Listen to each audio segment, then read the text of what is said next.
Le Flash Info avec le centre de stockage de la Manche. Des habitants de La Hague se mobilisent pour sauver le fish and chips de Goury. Jeudi dernier, une importante délégation s'est invitée au conseil municipal de La Hague pour soutenir son propriétaire qui s'est vu notifié par courrier de mettre fin à ses activités. La raison, la présence de food truck est interdite en zone classée. Le jeune propriétaire se dit d'autant plus étonné par cette obligation de fermeture car son implantation correspondait à une volonté de la commune de Derville, soucieuse à l'époque de développer l'offre de restauration à Goury. Des élus qui lui ont bien proposé un emplacement de substitution à Montvillarogue, mais cela ne lui convient pas.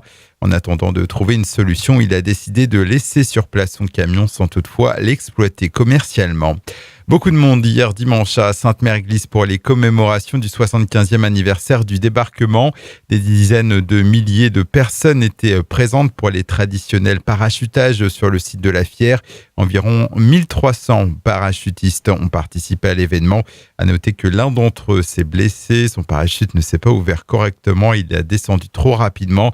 D'abord médicalisé sur place, il a ensuite été emmené par hélicoptère vers l'hôpital pour des soins complémentaires. La Fédération de la Manche du Secours Populaire a elle aussi été victime de la fraude au steak haché. Plus de 4 tonnes ont été livrées. Fort heureusement, ils n'ont pas encore été distribués aux familles de bénéficiaires. On rappelle que ces produits ne sont pas dangereux pour la santé, mais il s'agit d'une tromperie. Sport et football avec le Stade Malherbe de Caen. Le club normand qui évoluera en Ligue 2 la saison prochaine tient son nouvel entraîneur. Il s'agit du Portugais Rui Almeida, entraîneur de Troyes jusqu'alors.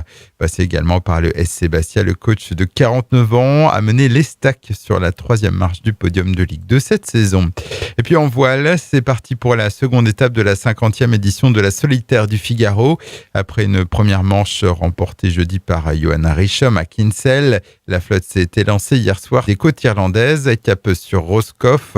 Ce matin, le skipper cherbourgeois Alexis Loinzon pointait en 9e position. Le Flash Info vous a été présenté par Landra, centre de stockage de la Manche à Digulleville. Pour en savoir plus et visiter notre centre, 0810 120 172, coup d'un appel local.